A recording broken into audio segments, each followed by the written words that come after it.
All right, this is Ricky, And this is Brendan. and you're listening to A Gentleman's Disagreement.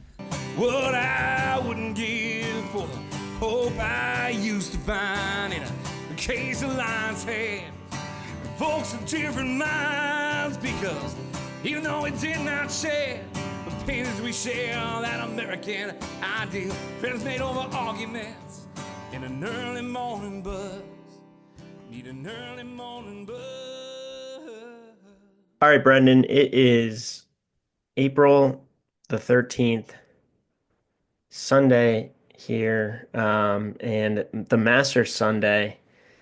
And we're sitting down to record just before this playoff is supposed to start between Justin Rose and Rory McIlroy. And I gotta say, it's just one of those things where you just watch this day unfold. And for anyone who's been following along with the golfer follows along, there's something different about the Masters, right, than any other tournament. It's this like the most one of the most picturesque golf courses out there. Nobody there is allowed to be on their phone, so it's one of these like, pure everybody's in the moment kind of situations. Very rare. I feel like you get to see something like that, where everyone's taking it all in real time. And it's just been a topsy-turvy Sunday. Like guys going up two strokes, falling down two strokes, and it really just made me think that, sometimes the truth it's stranger than fiction. Yeah. Well, the truth. What is the truth, Ricky? That's a question maybe we'll try to address in this episode or in any future episodes. Yeah, this is. We thought we had it planned out perfectly. We have a couple of guests coming on that I'll talk about in a minute, and we were scheduled for 7 o'clock, and Rory had a putt to win at like 6:55, and we were going to be just able to hop on the Zoom and get right into the conversation. But obviously, when this comes out, I'll know how this turns out. But as of now, I do not. I mean, it's recording, but I'm in limbo. I don't know what's going to happen. I'm very curious about that. But it's worth putting on pause because really excited for our guests and our conversation today. So we're going to be joined by two guys, Ben Kramer and Gustavo Nascimento, who are executive producers on The Apprentice, the movie, which came out in October of last year. Just to give a quick overview for people that either are unaware of it or haven't seen it, it's a movie chronicling Donald Trump as a young man, like an up and coming businessman in New York City in the 70s, 80s, really 70s and 80s, and his relationship with his mentor, Roy Cohn, which is a name that people might know. And I kind of knew of that he was a figure for President Trump when he was young, but it explores their relationship in a depth that I wasn't totally aware of. It's a fascinating portrayal of a young man and kind of at the time and coming up in New York City in particular and in the world in general. And I think it goes to explain a lot about the president and the man that we see today. So one, I can't recommend the movie enough, and I'm thrilled. So Gustavo, one of the guys we're about to talk to, is an old friend of mine from Trinity College. We were very good friends, and I'd seen him kind of posting about this over the last year. And I reached out, I was like, "Hey, would you have any interest in kind of talking about the behind the scenes about how this film got made?" And he was like, "Yeah," and grabbed one of his kind of co-executive producers on this project, Ben Kramer. And I think it's just going to be a really fun, interesting conversation, and can't wait to have it. Yeah, definitely. Like, obviously, along the same topic lines of things that we talk about, but definitely a departure from our regularly scheduled programming. So I'm super excited for it. Yeah, I mean they are waiting so, because we're it's 7 o'clock at the night. So let's bring them on. Let's do it.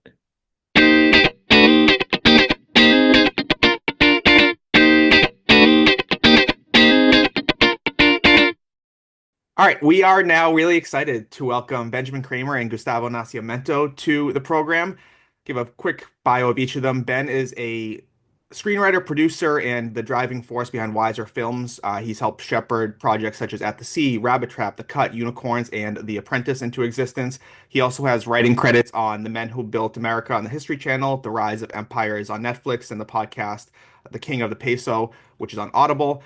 He is a proud USC Stark Producing Program alum and the winner of the Final Draft Big Break Screenwriting Competition. His work has premiered at many places, including Cannes, Someone's gonna have to tell me how to say that. TIFF and Sundance. So thank you, Ben, for being here. Uh, we're Thank you so also much for having me. also really excited to talk to Gustavo Nascimento, who is an old friend of mine. Really happy to reconnect with him. In addition to being a Trinity College graduate, he is a feature film and television producer with over 10 years of venture capital and investment management experience.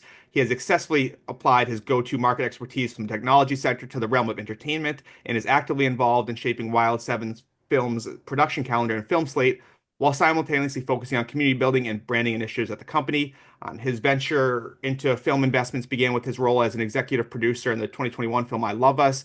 He also was an executive producer on Inside Man, released in 2023, the upcoming film Mob Cops, and the Cannes Films Festival official selection, The Apprentice, starring Sebastian Stan and Jeremy Strong, which is what we're going to be talking about today.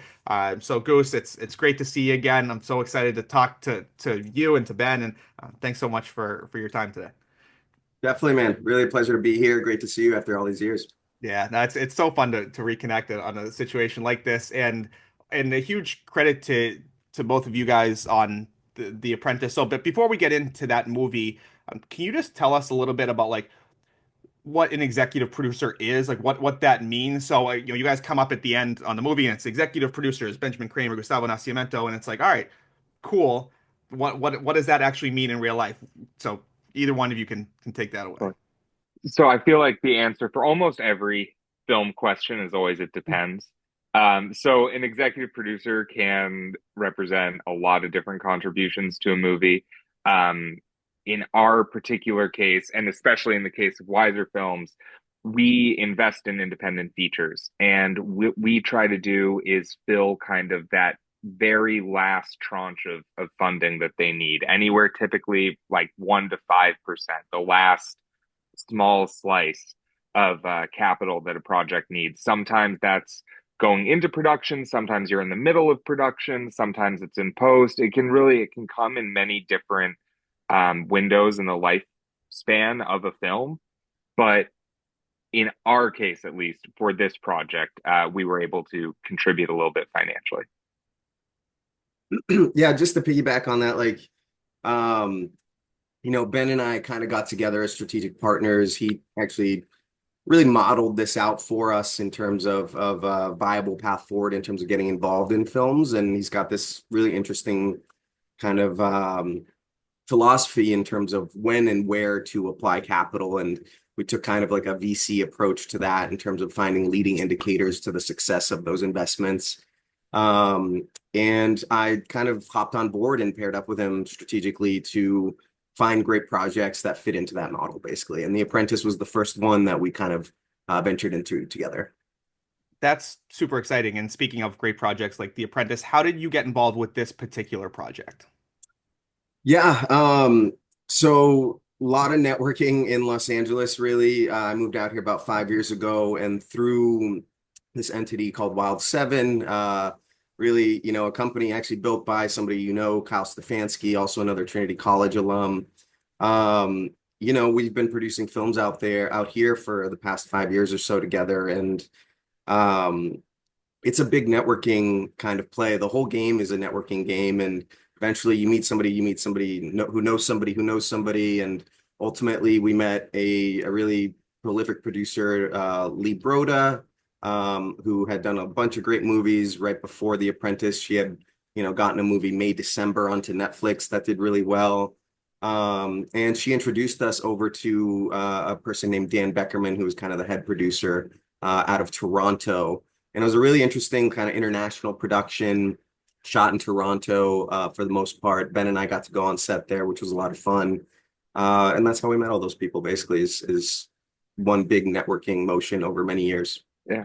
I mean, I had the good fortune to, benefit from Gustavo's network because that was my first. Gustavo really brought this project to me, and we had been talking and looking to find something to do together because Wild Seven has done full service production. They have, started from a script and actually gone out and fundraised the entire project and then shot the whole thing and been the lead producers on it. Whereas with Wiser Films, it's just a very different model. And I'm looking for projects that are super far along, where a small bit of capital has a disproportionate influence based on just, they wouldn't be looking for such a small amount when you're starting up. If you're talking like a low six-figure investment for a $17 million project, that's not going to be useful unless that's the last little bit that you need. And so Gustavo had found this, and then it fit the model perfectly. And part of what's really nice about that too is exactly like you get to work with very prolific people, or just people that are actually making things, because a lot of times projects will sit around in development for a very long time, and even if you have someone attached, even as director or as talent or what have you, it still may never go forward from that stage. So it's nice to be able to like get on things that have a bit of momentum already. So I mean, this is definitely going to show our ignorance in this entire process. But I guess, does it mean that like shooting for the movie was a bit underway and they were thinking about it? Okay, so it was already Totally. started. There had been some payroll issues. The payroll company that they had hired had some internal issues on their own. And so really they were looking just to cash flow the last week or so of production. And that's where we were able to step in and contribute. And so we visited set, I think the first day we got there was day 26 of 32. And so, even when this came on our plate, it was late December. Like literally, I think we were closing this deal like on a Saturday, after, the holiday parties the night before, sort of thing. Just like half the town had gone home already. But this project again had come on my plate, and the talent involved was incredible. I'm very politically engaged myself. And so this is a project like, not only was the subject matter and the take on it, I thought was exquisite, but beyond that, this is a topic I had tried to write about in my own screenwriting career a few times, and everyone was allergic to it. It was just a no-fly zone for a lot of companies. And then this project just appears on my desk with Sebastian and Jeremy, two of my absolute favorite actors. Like, boom, done. Absolutely. Love it.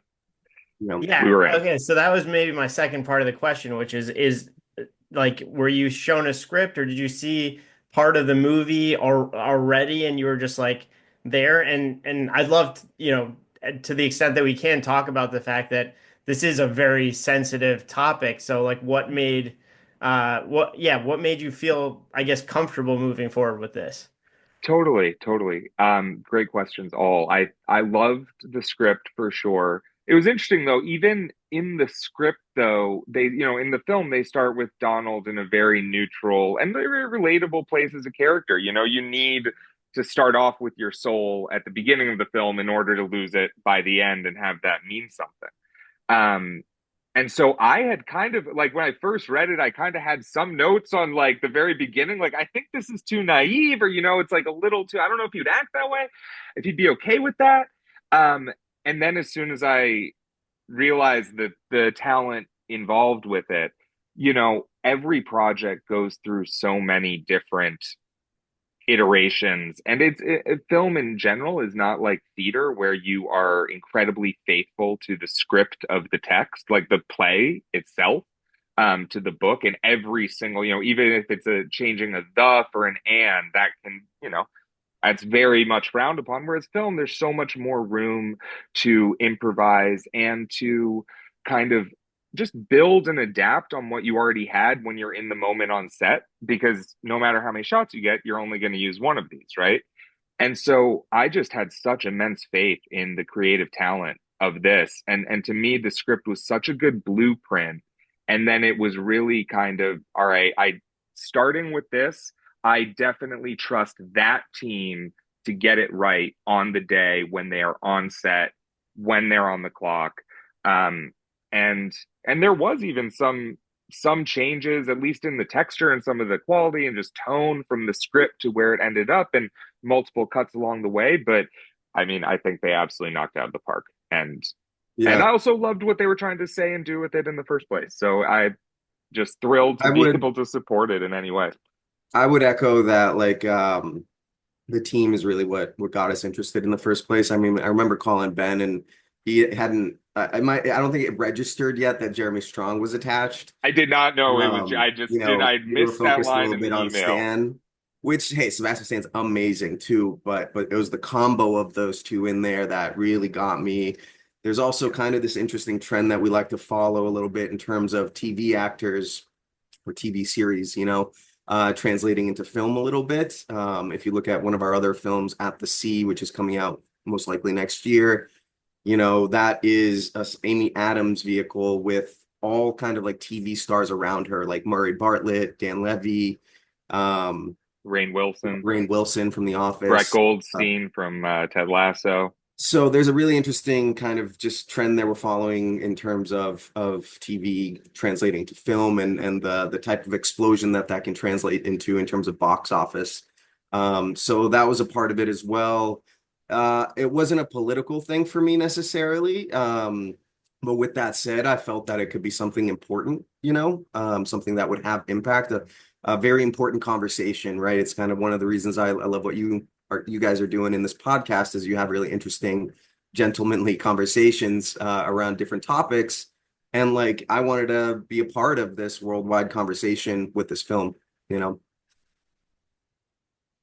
Yeah, we try. And to echo Ben, what you said, I do think they knocked it out of the park. So, but Goose, just to piggyback off that last part, was there any hesitancy from either of you about jumping on, kind of knowing like the potential risks of it? Obviously, when you probably first got involved, President Trump is not President Trump again, but kind of know who he is, and we've seen it from this administration that they're not hesitant to go after people that they feel have wronged them, kind of in any sort of way. And this film doesn't portray President Trump in a particularly flattering light. The question is, was there any hesitancy to jump in? Sure, like in the sense of again, like wow, this is a big thing to be trying to do.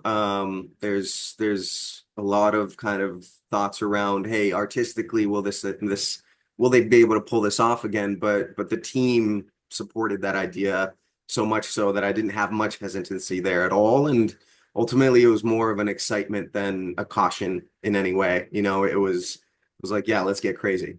You Yeah. know. I mean, for me, I was totally drawn to the political angle of it 100%. And I mean, on one hand, yes, there are scenes. I know what you're saying also, like, this isn't a pro-Trump the way that Dennis Quaid Reagan film, is just a kind of a fluff piece. Um, but at the same time, I would argue, this says about as flattering a portrayal as you can get while grounded in the facts. And even the very uncomfortable rape scene, like the confronting and including some uncomfortable truths like that.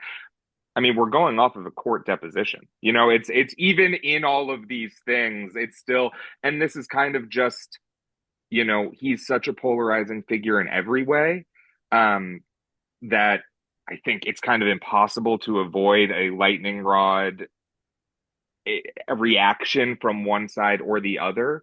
But to me, one of the things that I really loved about the script and about just the story they were trying to tell is, he's used this blueprint that they describe in the film very, very well. He's used that blueprint his entire political career, a lot of times in his business career as well. And so, honestly, for me, yeah, on one hand, like, there was kind of that looming, is there going to be a confrontation? But it was more like, if this is a confrontation, that already means so many things have gone exceedingly well for our project. It means this has, come together as a good film. People are paying attention to it. It has a platform. It's getting eyeballs, because only if all of those things go your way does it even appear as a blip on his radar. So, like, I guess I didn't really give too much thought to that. It was just a story I could believe. But at the same time, like, obviously you hope that's the reception you get, and you hope that it's going to find an audience and kind of grow. And with that in mind, I think watching this film, it allows you to decode his political playbook so well that my hope was, people will watch this, and then even if they had just been taking him at face value all these years, they would say, okay, maybe there was something behind the Russia collusion in 2016. Maybe he didn't win the election in 2020. Maybe this guy is actually using these statements as a tool as opposed to conveying the facts of what happened. Like, to me, that is the best possible outcome from anyone watching this film, is just a deeper understanding of who this man is, and hopefully being less able to be manipulated by it in the future. Yeah. And like, yeah, he's gonna hate that. Of course he's gonna One hate that. thing, Like 100%. one thing I'll add to that too, guys, is like, one thing that did really attract me to the film was the director, Ali Abbasi. He pitched the film from the start as kind of this like third party perspective. I want to create a scope into kind of American power dynamics from an immigrant's perspective, right? And I thought that was really, really interesting. I'm, originally from Brazil. I grew up in America, but I share some of that third party perspective when it comes to looking into these things. And I thought he did an incredible job there. Like basically, I thought that he represented or explored this man and this time and this culture and this strategy of his in a really, really interesting way. How important was that, like, sort of fidelity to the truth? As I'm watching this movie, I'm like, oh my God, this to me is just unpacking and explaining everything. But then, of course, at the end of it, I was like, are we doing this through the sort of benefit of hindsight, and we can we know the reality today, so now we can kind of explain it with these vignettes, or was sort of the idea like we want to get into only things that we know are factually true, and present as true of a story as possible? Or like, yeah, I mean, because you talked about sort of the artistic liberties that you can take in film. I guess how should people view this movie? Oh, totally. I think that's a great, great question. I think whenever you're adapting a true story, there is an element of first, it's kind of what is the story you want to tell, right? And in this case, it's Trump first being mentored by Roy Cohn, and then eventually, overtaking him in terms of power and influence. And then really, it's the same lessons which got him there, which Roy imparted, which kind of fuels this rift between the men and Donald to, leave him by the wayside, right? And so when you're balancing sort of the career itself versus this emotional narrative, I think it's really one easy to be faithful to kind of these milestones which happen in a very specific order, whether it's going into Atlantic City, whether it's getting, Trump Tower built, these kind of there's an obvious timeline and progression to those things. But at the same time, then you have to kind of take that emotional narrative and figure out the most powerful times that they're going to intersect. And then, of course, you have to do a little bit of um, imagination, in terms of, I think of the scene after at the opening of Trump Tower where Donald and Fred have that conversation, and his dad is really hit by the dementia at that point, or even Donald trying to get his father to sign away his siblings' trusts, control of them to him. It's like, yeah, you're not, nobody knows the exact words that were said in that room or what that scene looked like on a granular level. But if you know enough about the people, and you know that this had to happen sometime in this time frame, you can just kind of start to home in on it a little bit. And then of course, every director and screenwriter and their own sense of realism is going to play into it too, because some directors, that might not be what they're going for, and they want the super stilted stylized take. But for this, obviously, that kind of very grounded, the screenwriter Gabriel Sherman has been a political reporter for 20 or so years. And he was covering Trump in 2016. So on the campaign trail. And so he's just had so much exposure that he found a very natural rhythm to all of the characters, and was so research based that, to me, it helped really give it a cohesive feel. Yeah, that scene with Donald and his dad was one of my two favorite scenes in the whole movie. I thought that was really terrific. So, well, credit to the writers and Goose, you mentioned the director Ali Abbasi. Like that was just really, really well done. All the actors too. So, speaking of the actors, like you get to go to set and you got to tell us about that experience. What was that like to see that kind of talent all working together? It was a blast. I got yelled at pretty immediately for having my phone out because Yeah. I get there and we walk in and this whole where it was the first day was they were filming the casino in Atlantic City, and so Donald's getting a tour, and then at one point he and Roy are having a fight, and but Donald's in the middle of eating cheese balls from the buffet, and so we walk into this hotel and it's just full on 70s 80s casino vibe, and I had my phone out, and Mr. Cohn's assistant reminded me that there were no cell phones in the 80s. And then on the flip side, so that was like my very first, because Jeremy's a method actor, he's incredibly involved. And if the man you're method acting after is Roy Cohn, like that is good acting. He nailed it. He homed in on it. But then on the flip side, it was like a couple hours later, and they're doing in between just doing another setup for a take.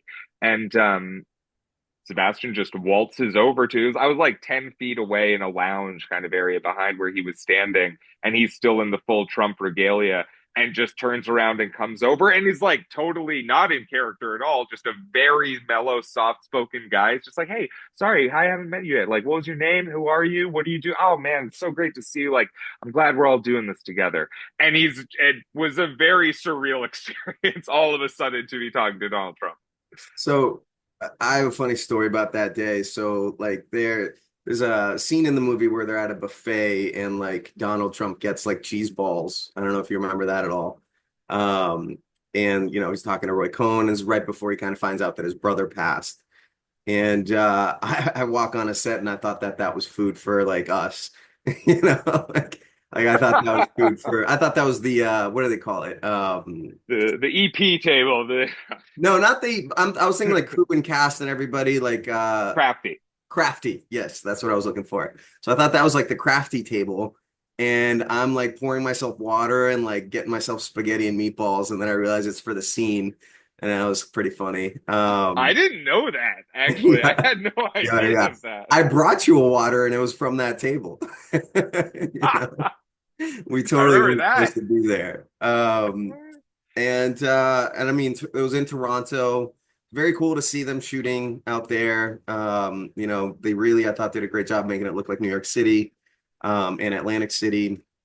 And it was super cold. That's what I remember. It was very, very cold at the time. It was like January. So Yeah. Yep. yeah. Well, that's some good behind the scenes stories. You two amateurs out there just Right. waltzing on set with your phones and eating the Just food. walking through the take in the middle Yeah. of the scene. Yeah.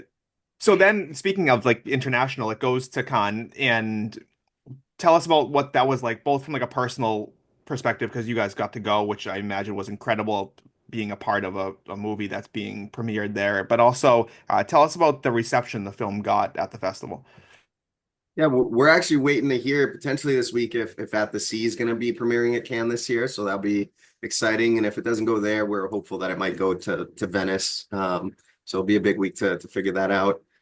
Cannes was awesome. I also can't really pronounce it. Sorry, but I had a great time. We go every year, honestly, as a company. And Ben came with us last year. We're hopefully doing it again this year. And we get our whole kind of circle together in a house, and we do like a step and repeat and all that stuff, and do the press circuit and all that. Walking the red carpet's a lot of fun. I'll tell you, the trick is to know when to go, because they try and get you to walk it really early, and then that way like you're the first and they usher you in there. And so like we were very strategic there and like walked in at good times and all that stuff. And yeah, it's fun. That's the fun stuff. Like it's not necessarily the end goal for sure of what we do, but that's definitely the some of the funnest stuff that results from it, right? We typically, even as part of kind of the negotiations, we leverage kind of premiere tickets and after party and whatever it might be as small points within that negotiation. Again, ideally, the negotiation centers more around financial matters, but this is some of the fun stuff that you can kind of sprinkle in there as you speculate on films. Totally. And it's a fun, I mean, obviously it's what an incredible privileged to be able to go. And also in terms of any industry kind of celebrating itself at the pinnacle of achievement, like to do it in the French Riviera in May is just, hey, they know what they're doing. They're doing a good job of it, for sure. So in that sense, it was an absolute blast. And then kind of being there with the project, it was a very buzzy project, which was really nice to be associated with. It was just a very cool kid at the table. And then on one hand, you're very proud of how the project came out and so excited to share it with people. At least in my case, it was not something where I was able to make, a creative contribution in a significant way to this film. So I certainly was never wanted to take credit for anyone else's work, but it's so great when the work that appeals to you kind of get, reaffirmed in your taste and in your preferences that these things are doing well. And then on the same side, you get to go to and meet a lot of wonderful people. And then in terms of Wiser Films, we invest and we help fund. So everyone in the indie space always needs money. Even in the studio space, they need money. They just aren't interested in that from us. So like it was really cool to be able to kind of like networking on steroids. Gustavo was talking about networking earlier in LA and kind of just eventually finding the producers like Lee Broda and Dan Beckerman that had connected us to this and brought us in. And it's just such a concentration of a lot of people that it would take you many months just to, if you were to meet them all individually in LA. Like, I don't know if it's the film industry just does scheduling on its own time. People don't want to drive, whatever it is. There's a lot of excuses back home not to do something. But when you're there, there's just kind of a buzz and an excitement, and it helps. It's just a fun way to meet people for sure. Yeah, I'd imagine the French Riviera in May is a lot different than Toronto in January. Yes, but you guys got to see all of it. But exactly. So the film does incredibly well. It can, and then take us through the journey to try to get it distributed here in the United States. That was a roller coaster because, so about half of the funding had come from this production company, Kinematics. Kinematics is their funding, which is about, I think they had about $50 million when they started. That 50 million came from this guy, Dan Snyder, who is a billionaire businessman, owns the Washington football team. And he did not know that Kinematics had gone in on this project. It's just simply not something he's going to manage on a day-to-day basis. The same way Bezos is not reading the scripts that Amazon Studios, right, is developing. So Dan had no idea until they were on vacation, on his private island. I think this was around Easter. And his son-in-law shows him a rough cut. And Dan was immediately very skeptical and hated it because it was a little bit more out there. They had like a dream sequence in there, and there were some other elements that didn't make the final cut, which were a bit Jeremy racier. Strong in a frog suit at one point. Like climbing into bed with Donald Trump too, because obviously there's kind of a homoeroticism there too, and so they were really leaning into that more. So anyway, so Dan didn't like it, and after we premiered and got such a good reception, well, first of all, a lot of people were very afraid even to make an offer to distribute it.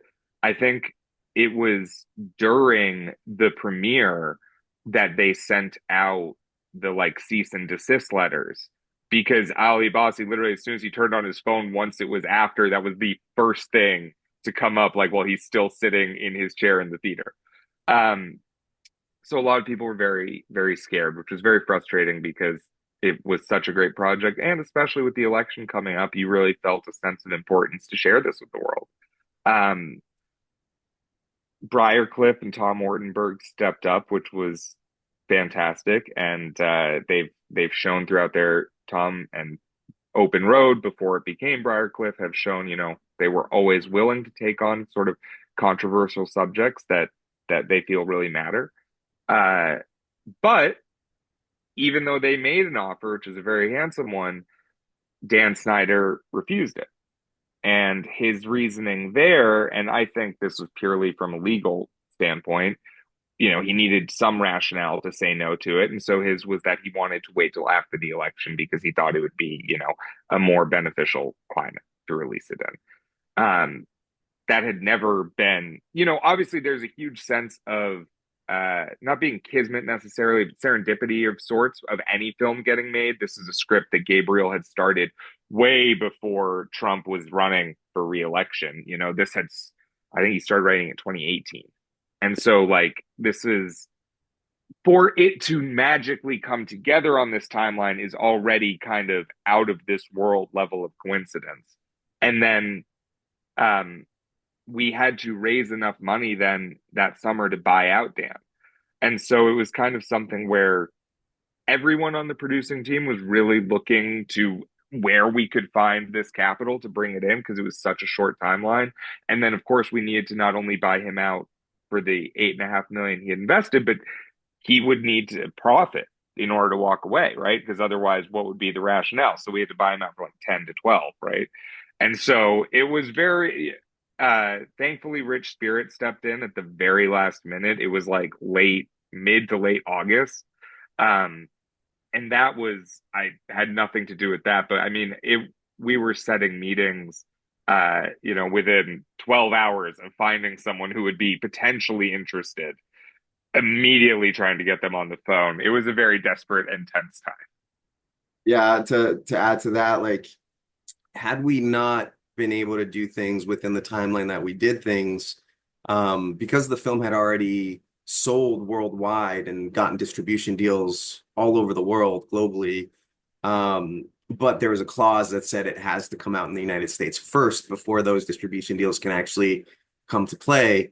It was a very scary, high pressure time. If we hadn't gotten it out in the US, it wouldn't have come out at all globally. You know, or at least there would have been a danger of that. Of course, I'm sure we would have figured something out. No, but then also though, too, if you look at, you know, Trump actually having one, that certainly wouldn't make the climate any easier to release it in afterwards. And then, you know, being off by a month or two there from August to October when it actually came out, that could have derailed everything. It was totally, Yeah. um, I will yeah. say one interesting thing though that happened throughout too that y'all might be, you know, interested in from the political angle is kind of like there was a lot of conversation around should we try and involve the Harris team, right? And actually, Dan Beckerman took a very kind of middle of the road stance there, saying that as soon as we do that, this film becomes that. And that was never the intention of the film from the start, right? And so I thought that was actually really, really nice to see, and in line with you know the objectivity that he was hoping for. Again, it's an artistic film or an artistic lens into a subject matter, but ultimately they tried to be as objective as possible. 100%. And if it had come out with any Democratic backing to it, exactly, that would have skewed everything and, you know, already made it so stilted. There's already such a fake news problem in the media ecosystem already, just whether it's, you know, being reported through broadcast channels or simply, you know, reaction to a tweet or anything like that. Things can snowball so quickly. And so, yeah, we didn't want to give any ammunition to people that were already looking to tear this film down. Yeah, I mean, I guess continuing along those lines, it feels like censorship in the arts is something that is really kind of coming to the fore, or really in a lot of different avenues as far as they're related to politics these days. I'm curious, like sort of, did you learn something about ways in which censorship happens in the movie industry, kind of going through this process? And also, if you have some comments on what kind of the current climate is, or if you learned it's kind of always been this way, maybe people are just a little more aware of it now. No, I mean, I think that there's a really interesting play called Good, which is about a professor in Nazi Germany as you just look at the encroachments on civil liberties as they grow. And it's a very simple, you know, if you cooperate, you'll get rewarded. And if you don't, you get punished. You know, it's a And movie too, Ben, with Viggo Mortensen. If you did haven't they seen it, adapt you would it? love it. It's a Oh, great movie. Yeah. hell yeah. I didn't Yeah. realize they adapted it. That's awesome. Yeah. Yeah, it's an incredibly well told story. And so, you know, I think that is somewhat of just a human nature thing in general. It can be hard, you know, that it makes a lot of sense, but at the same time, it's definitely a more vitriolic and weaponized climate now than I think any time in the last, 30 years at least. It's been, I mean, you have to go back really to, I think, the 60s and the Red Scare and the 50s even, McCarthyism Well, to it's, I mean, get great tie-in to Roy Cohn, actually. Like, exactly right. And that it's kind of funny, literally full circle. Yeah. it's the exact same playbook, and we are dealing with it now. And oftentimes it has to do with threats that are entirely imaginary and don't actually exist, but it's just kind of this vitriolic playbook that keeps recycling different boogeymen in their place. And it was a bummer too to see sort of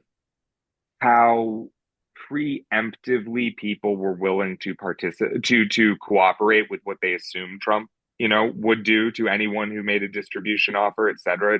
You see a lot of it with the law firms now, right, that are in fear of losing their security clearances and government contracts, but instead of actually fighting for their rights, they're like, I think Trump has gotten $600 million of pro bono legal work from some of the top firms in the country now because of this. And it's all kind of, they're anticipating punishment down the line if they stick to their principles. So they're preemptively trying to please him. And like, that's where I think that accelerates changes like this even more quickly, is when people are, preemptively trying to be the quote unquote good citizen or whatever, and cooperate. And then the line just recedes really quickly when that happens. Yeah. What I'll say about the state of the industry now as it applies to censorship is, every streamer out there is not doing too great, other than Netflix, basically. And they're all in this very, they're in a mergers and acquisitions kind of environment for the next year or so. In particularly this year, you're going to see a lot of M&A in film. And so they're all just kind of scared. They're all kind of like, we don't want to merge or have a merger blocked or play around with this. We don't want to touch this right now because ultimately we have to survive as a business. And they are currently very much struggling. There's a really good show right now out on, I believe, Apple, The Studio, with Seth Rogen. And the kind of entire genesis, the seed for the show, came from this Fox studio exec, Steve Asbell, who said, I got this job because I love movies, and now my job is to destroy them. And so it's like, that's kind of always, these people who really do appreciate the art, but in order to rise to that level in the industry, you have to have such business acumen and savvy that, you don't want to take on those troubles. Yeah, that makes sense. Those are really good insights. So to continue like your globe-trotting journey, the performances of Sebastian Stan and Jeremy Strong, which are truly incredible, both of them, even for great actors, I was blown away by their performances in the film. They both get nominated for Oscars, and you also got to go and be a part of that. So why don't you give us a little insight into that? When you're talking about kind of the fun things, I feel like we're in a good balance of talk to me about something really serious, and then talk to me about the fun parts of the job too. Yeah. Yeah. Well, so we didn't go to the actual Oscars because there's like 40 producers or so on this one, and it's a lottery system there to see who gets to go. But we got to go to like after parties and things like that, and that was a lot of fun. We went to something at the Roosevelt Hotel, Ben and I, in LA, and yeah, that was fun. Honestly, like at that point, I'd been to so many of these things that like, it felt like it was winding down a little bit for that one. So it was almost like almost like more of a goodbye than a celebration in a sense of like what we just did there, even though it was a huge moment for us. That's how it felt for me. I think the funnest event that I actually went to, Ben was also there, was the New York City premiere, where we got to not only see the final cut of the film, because what we actually saw in France was not, it actually evolved quite a bit over time after that. We really rushed to get it into that film festival and then, evolved the film afterwards. But in New York for the premiere, we had an amazing like turnout for the premiere, like really interesting characters from CNN anchors to, Michael Cohen was there to, other actresses and celebrity types and stuff like that. And we got to go to the Vanity Fair party after that as well. And, actually met Jeremy Strong as Jeremy Strong at that party, which was really cool. And talked a little bit about Boston because he's from Boston. And got a picture together and all that fun stuff. But yeah. Yeah, it's something where, it's you work just as hard on the good ones as you do on the bad ones. So like it's just, and then the reception and a lot of it's totally out of your hands. And so it's kind of just it's totally a gift that, that kept on giving in this case, And so um definitely just kind of you have to look around, like very much pinch yourself moment, because it's like on one hand you get to be there, and then at the same time you could have done everything the exact same and absolutely, had not even a good finished product to talk about at the end of it. So it's just there's a whole lot of luck that goes into it too, which we were very fortunate to benefit from. And we're all benefiting from it that we get to see the film. I know it's been so interesting to hear the struggles, and I kind of knew about them generally, but to actually have gotten to watch the film, I can't recommend it enough. So, can you guys just tell us a couple of things? One, where can people watch the film if they haven't seen it yet? And then two, for each of you guys, what do you guys got coming down the pipeline that people should be looking out for? Yeah. Yeah, so the film is Go ahead. available on demand to rent or buy, any kind of payable transactional video on demand. So, your Apple iTunes Store, your Amazon Prime, or Prime Video. So yeah, please check it out. And I think also it's the perfect film to watch at home. It's like you definitely don't have your phone up while you're watching. Like it deserves your full attention, but it's something that is an intimate character drama. You don't need the spectacle of a theater. And there's something actually even more kind of chilling about bringing those characters into your living room, and into your home, I think. Uh, and then, as Gustavo said, at least coming up next, we have At the Sea, starring Amy Adams and Murray Bartlett, which is going to be, we're hoping to make a big splash this summer, either at Cannes or at Venice. Um, and that's a very, very powerful film about a woman's journey getting out of rehab and looking ahead towards, not only what got her to that place, but what she wants the next chapter to be. And and then on top of that, um, I'm writing a handful of scripts right now. The newest is the sci-fi kind of horror thriller, very grounded noir, but with just kind of the rate of screenwriting goes, like we'll see that like 2027 at the earliest, I think, for anyone to actually see a frame of that one. Yeah, so similar to Ben there, At the Sea is the next film. Really, really excited about it. It's filmed in Boston, specifically in the South Shore of Massachusetts, in the town that actually my family lives in now, Duxbury, Mass. And that was one of the things that enticed me about this one, was like it's a really beautiful setting, and actually the film is a really wonderful team behind it as well. Incredible DP and incredible editor. It's the editor of a film called The Brutalist that just, won a lot of Oscars and stuff. And the actors are insane. Like the cast is one of the best casts I've ever, I think, seen put together.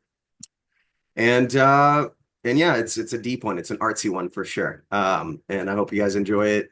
And other than that, my focus is kind of building out, these opportunities. We're honestly always on the search for what that project might be. And I'm really leaning into kind of Ben's model. Like I said there, I think it's something that mitigates risk for anybody that's interested in investment in film. And it's really all about like how well can you field these opportunities, like almost every movie will have opportunity for investment. Like most of them go over budget, or they don't even have the budget in the first place, or, there's something that you could do to help them. Doesn't mean you want to help every movie, right? So, how can we position ourselves to field the best opportunities in that way, from the network that we've developed over the past kind of 5 years or so, with The Apprentice being that perfect example, right? We got in that last week, helped them complete the project, and then here we are today. Yeah. Yeah. So we'll be hopefully making two more investments this year, two more films, aside from any kind of self-generated original work. Right now, there's a couple on the slate which are very enticing. One is Jeremy Allen White and Mandy Patinkin, and then the other is Barry Keoghan and Riley Keough. There's a handful of others, though, that are in contention. One with Chris Pine and Alison Brie. There's like, it's when you get to the indie film world, there's so much more cultural specificity than you can get with sort of a Marvel movie or any big tentpole that's trying to go global audience. Like you need to you can't be culturally specific at that point. You need, even whether it's romance or humor or anything, it's just not going to travel that well. So it's there's such a range of projects, and at the furthest end of the creative side of it, you have things like an Everything Everywhere All at Once, and a lot of other very surreal, like fantastic productions. So it's a really exciting time just to be able to get submissions and see so many different artists' visions for it all. Yeah. Well, we'll keep an eye out for all of that stuff, but it's just like it's so I've just been grinning the whole time. It's been such a fun conversation, so interesting. We learned, I think, a ton. So Ben and Goose, thank you both so much. You've been incredibly generous with your time, and I can't stress enough, not to if people haven't gone and seen The Apprentice or gotten it at home. It's a phenomenal watch, and it's quick too. That's one of the things I loved about it. It's under 2 hours. Like it kind of it moves, and it doesn't. I think this was one of the films that it could have easily ran 3 hours if that's what Ali had wanted, right? But I think it was a really good decision to keep it at two. It was a great watch. Thank you so much. And thank you for Yes. having us. This is just, I love everything you're doing with this podcast in general, the whole philosophy of it, and it's a pleasure just to be able to come on and gab for a little bit with you guys. Yeah, Yeah. super fun. Had a blast seeing you guys, and I really appreciate the time as well. Goose, hit me up when you're back in Boston. All right. I will. I'll be here. I'll be home all of August, so I'll All hit you right. up for sure. All Beautiful. right. Thank you. I guess. See you guys. Have a good one. All right. Peace. Have a great Thank you. afternoon, guys. Yeah. See ya.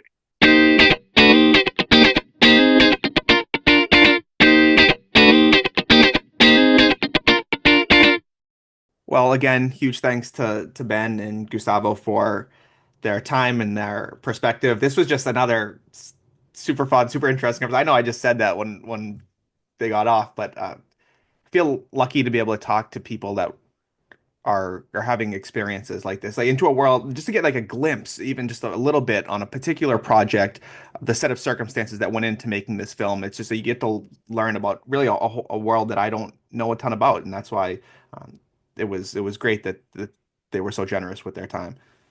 Yeah, it's well, like you said, a part of the world that obviously everybody has experience with because everybody watches movies, but the making of movies is something that still like very much feels otherworldly. So just to hear bits about it is really interesting. And then obviously this movie in particular, which we really haven't talked much about at all, despite having both seen it, somehow we haven't had a chance to discuss. But it was, as you said, a phenomenal watch and totally recommend. I think it was really cool to hear how the process for this movie went and how much they tried to tell kind of an honest story of the the history or the becoming of the Donald Trump that we see today. And I just thought it was yeah, it was done really well, both from like a cinematic perspective. I think it just really makes you feel like you're watching this stuff unfold in front of your eyes. And then on top of it, for me, I felt like, all right, now when he does the things he does that I really felt like, oh, he's so unpredictable, all of a sudden you're like, this is right out of the playbook. Three rules of winning, Ricky. The three rules of winning. So I mean, like, yeah, what do you think about that? What do you think people are supposed to take away from this film?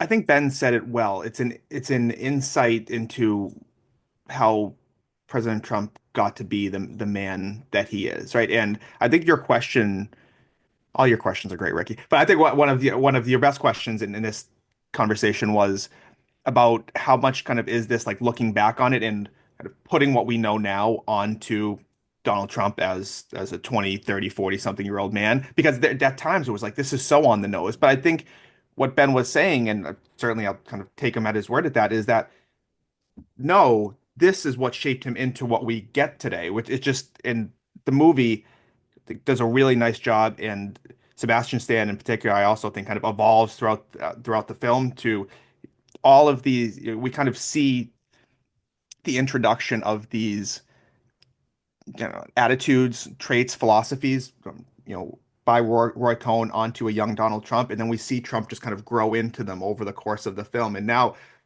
the film leaves off probably in the 90s, right? And so we've now just had 30 plus more years of him growing into these attitudes and seeing how successful they've been. They could probably only emboldens him to live by the three rules that Roy had originally taught him.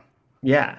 Yeah. I mean, I thought there were a few, like, I think in your estimation that the film does kind of portray him in a negative light. And obviously there are certain scenes, they mentioned there's like a rape scene in there, but I thought overall it really just like helped explain the person that he is today. And to me, it wasn't even necessarily like good or bad because I think obviously on the left, like if you want to create a supervillain, everything about him is decidedly evil, and nobody is the supervillain in their own story, right? We've talked about that, numerous times. And so the way that he thinks about things is really helpful um to just to get a grasp on. I couldn't help at the end of it where I was just thinking about the movie